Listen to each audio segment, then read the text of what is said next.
Hi, it's Tim Hagen from Progress Coaching, and welcome to another episode of Coaching Conversations. And I wanted to make you aware of something very cool that we're doing on a subscription basis, and we'll put a link in each one of our episodes. But every Wednesday, we're going to be doing what we call an audio podcast workshop. That workshop will be roughly about 14 to maybe 20 minutes per episode, with each month having a theme from a coaching model, using feedback strategically, to coaching self-awareness, and so on.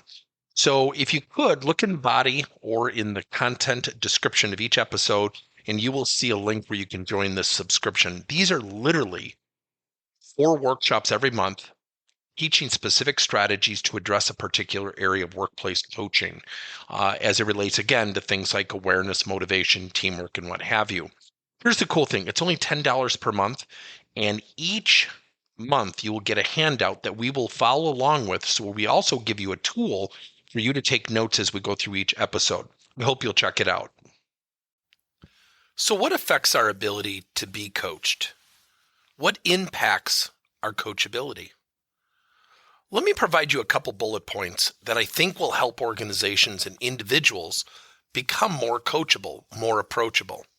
First, I'm going to use the word feedback, but I'm going to use it in a different context. What is our relationship with feedback?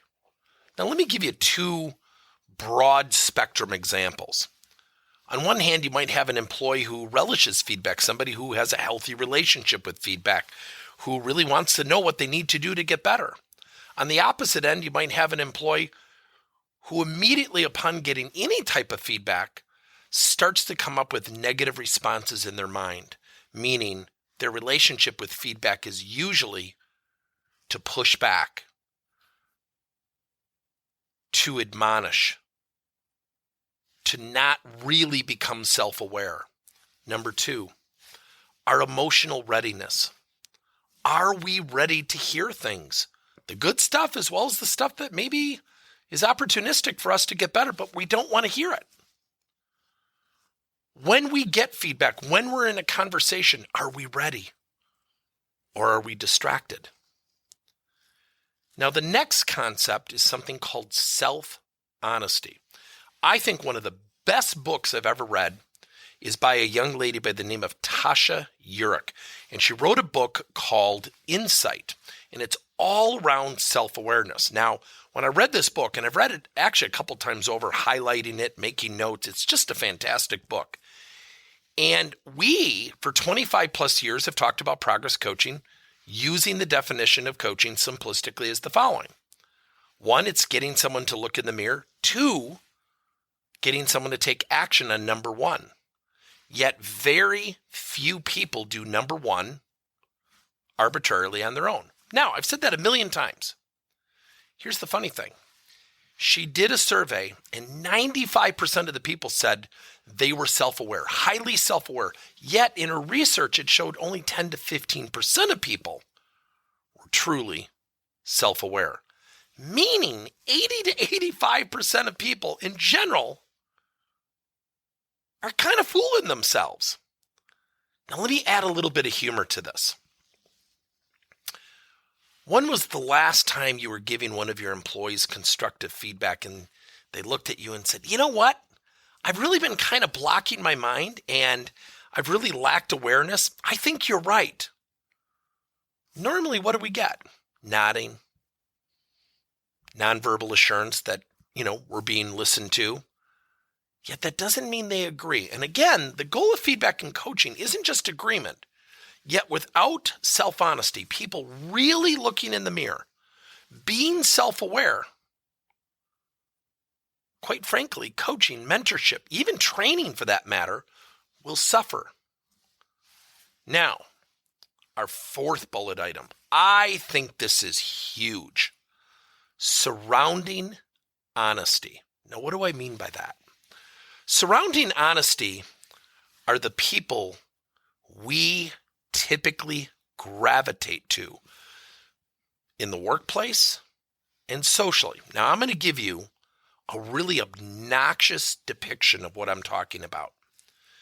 You will not find a person who objectively, consciously says, you know what? I'm going to seek out people to be in my friendship and my workplace circle that will disagree with me and really challenge me. Who do we typically gravitate to? People like us, people that will be supportive, people that will typically tell us things about ourselves that we like to hear. Let me give you an example.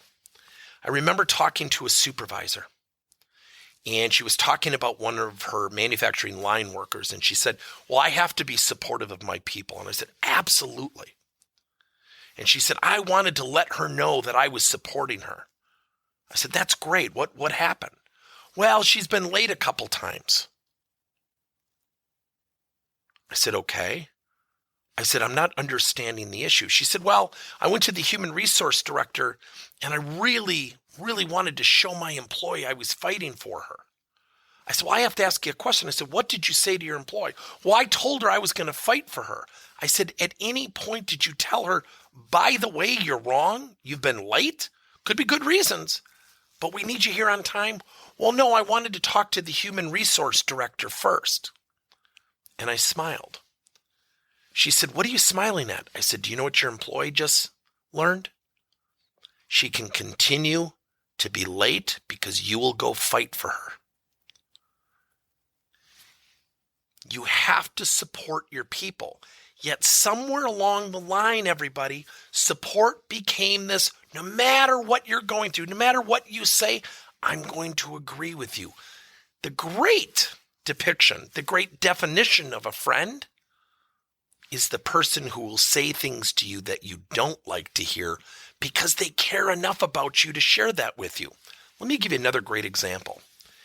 I've been in the coaching field for almost 30 years. And people will ask me, and I was just speaking to a high school business class, and somebody said, how did you get into this business? And I said, I was working at IBM, and I still remember it. 33 years later, 34 years later, clear as yesterday, my boss, Martha Sheffield, after 6 months, I went into her office to quit. See, I came from the YMCA where I knew everything. Now I was going to IBM. I had never turned on a computer. I was lost. Here was the amazing thing. As time progressed in the conversation, I was giving her a litany of reasons why I was uncomfortable. I didn't know what people were talking about. I really felt like an outsider. And she said, is there anything else? I said, well, on top of it, I'm in your office almost every single day. And I feel like I'm letting you down. She said, okay, well, let's come back to that at the end. She said, why do you think I hired you? Now remember, I'm there to quit. I am 99% sure I'm quitting. I'm going to go back to the Y. Had my old job, ready to go. So I said to her when she asked me the question, why do you think I hired you? I said, I don't know. She said, because someone needed to give you a break and a chance. And we wanted to do that. We didn't hire you for your expertise. We didn't hire you because we needed you. We hired you because the purpose of a college internship is to give you an opportunity. So you have to ask yourself, are you leveraging that opportunity? Or are you throwing that opportunity away? I still remember it coming out of her mouth, exactly the way she said it. Now my 99% I'm about to quit quickly changed. It started to dissipate. And she said, now for coming into my office, when I call you in my office, why do you think I do that? I don't know, probably because you're disappointed in me. She said, nope. I bring you in here because I care enough about you to take my time to invest in you and share things with you most people will never, ever do for the betterment of you. I sat there stunned. When we talk about our relationships with feedback, our relationships with self-awareness or honesty, or in this case, surrounding honesty, we have to ask ourselves, are we willing to be challenged? Are we willing to hear things that we don't want to hear? What's our relationship with those things? Here's the amazing thing.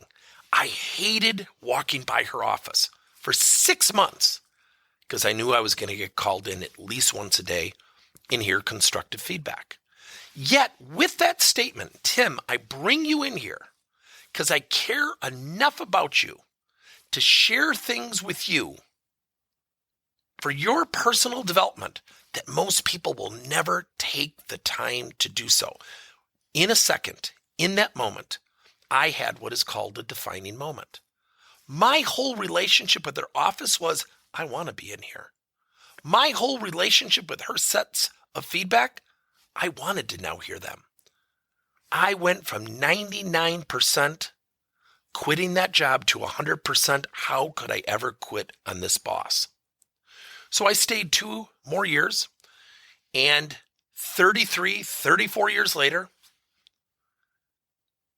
I became certified in emotional intelligence. One of the areas where I scored the highest, I believe the highest, was self-awareness. And my coach, Ed, said to me, you have a high degree of self-awareness. Where does that come from? I told him the story I just shared with you. That defining moment changed my relationship. Now, do I get defensive with constructive feedback? Sure. Am I always emotionally ready? Absolutely not. Am I always honest with myself? No. It's about getting better. So surrounding honesty is giving people in your circle, socially, in the workplace, permission to challenge you so you can broaden your awareness and horizons. Last, here's a big one: conversational skills. Our ability to converse. Now, in emotional intelligence, we talk about self-regulation. So I want you to think about conversational skills. Think about 2 people talking about politics. One a Democrat, one a Republican. I bet you, as I just shared that with you, you probably went to a place of discord, disruption, yelling, arguing. Probably didn't go to a place of calmness, cooperative conversations, really good listening skills. So what happens when we're getting feedback? What happens when we need to demonstrate emotional readiness? What happens when we're not self-aware? What happens when we don't position people around us with surrounding honesty to be blunt and candid and straightforward with us? We cut ourselves off if we lack conversational skills. How often are we talking to somebody, giving them feedback for them to say, yeah, but, because they know you're wrong? Let me give you a second insight. How often are we thinking about what we're going to say, if not combat somebody, while they're talking? We all do it. Yet, without practice, we won't get better at those things. So let me share this story with you. Our next book coming out is called Coachability, the missing piece in the workplace culture. As I was checking out of a condo hotel in Door County, Wisconsin, I was behind a customer who was talking to the person behind the desk. And the person behind the desk evidently had to find out how to get some more power turned on in this particular unit. Now, the customer was very calm. The person behind the counter was very calm. There was no yelling. There was no screaming. Yet it was really interesting. And the customer said, when will the rest of the unit be turned on? The person behind the desk started to describe everything he had been working on. Well, I checked this circuit board, I checked this circuit board, and then we went to the box and we checked this, and he went on, and I could see the customer getting agitated. And then he was ready to say something. He turned around and he looked at me and he said, do you want to go in front of me? I think this is going to take a while. I said, no, go ahead. I'm in no rush. So they continued their conversation, and again, no yelling, no screaming, no arguing, fairly good conversational skills. And the person behind the desk said, well, let me go call my manager. I'll be right back. He turned to me and he said, you sure you still want to wait? I said, absolutely. This is fascinating. The customer turned around as the person behind the desk walked away. He said, "Did you just say fascinating?" I said, "Yeah." He said, "Why?" I said, "Your question is pretty simple." I said, "I think he's really trying." He said, "No, you're right. Yet your question is, when will the power being turned on?" He said, "Right." I go, "You know and I know he doesn't have that answer right now, right?" He said, "Right." I said, "Yet he felt the need to explain everything he was working on, really to kind of buy some time and appease you, because he's fearful that you're going to be upset. Yet he's not answering your question." He goes, "Yeah, you're right." He said, "Boy, you're really good at this." And I said, "Well," tell him about the book I'm writing. And I said, "It's really cool to observe other people. And I hear myself in this conversation where I make mistakes. How often do we answer questions we weren't even asked?"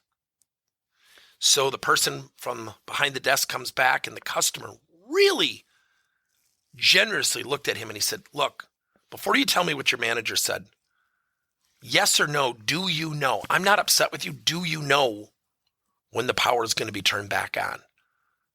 The person said, "No, I don't." The customer said, "Thank you so much for being honest." And he goes, "I'm not being sarcastic. That's all I wanted to know. Then we'll adjust. We're okay. We're enjoying our stay." And you could see the person behind the desk lower his shoulders and just relax. What's the moral of the story? He gave permission for surrounding honesty. He gave permission for the person behind the desk to be really honest with himself. And after I talked to him, what increased? His emotional readiness. I said, "You know deep down he doesn't know the answer, right?" He said, "Yeah, you're right." So then when he gave feedback, the feedback was, "We'll adjust. Just let me know when it gets turned back on." The person behind the desk said, "Sir, thank you so much for your patience and your generosity. We're going to take some money off of your bill." Customer said, "Thank you. That would be very kind of you. Again, we'll adjust. Not a big deal." Yet because of the lack of conversation, like two ships passing in the dark, it was starting to escalate. Why? They were talking about two different things. And it was almost like I was an official. Now, do I need officials in my conversations? Absolutely, we all do. So when we're coaching,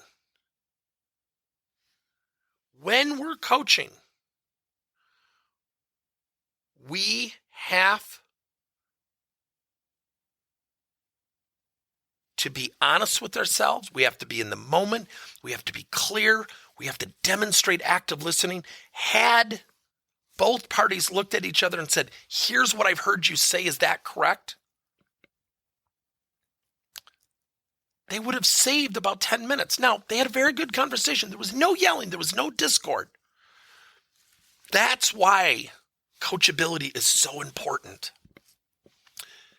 Becoming self-aware through self-honesty, being truthful with yourself, surrounding yourself with people who have your best interests at heart, yet also challenge you, and being in the moment conversationally, talking to the issue at hand. If we can train and educate and coach people to change their relationships with feedback, becoming emotionally ready, really practicing self-honesty and positioning themselves for really professional, thoughtful, surrounding honesty, and then practiced conversational skills, wouldn't the workplace be a better place? Thank you for listening to another episode of Coaching Conversations by Tim Hagen and Progress Coaching. Now, our company is always coming out with new and innovative solutions to help leaders coach their employees. And recently, we just created a new service called Coach to You, where leaders can pick and choose topics and assign 7 to 21-day programs for employees to learn and, more importantly, apply actions and then reflect and share what they're going to do going forward as a result of the learning. It's called Coach to You. We're literally bringing coaching to your employees. If you're intrigued, we'll have a link in each one of our episodes where you can get more information. And again, thank you so much for listening to another episode.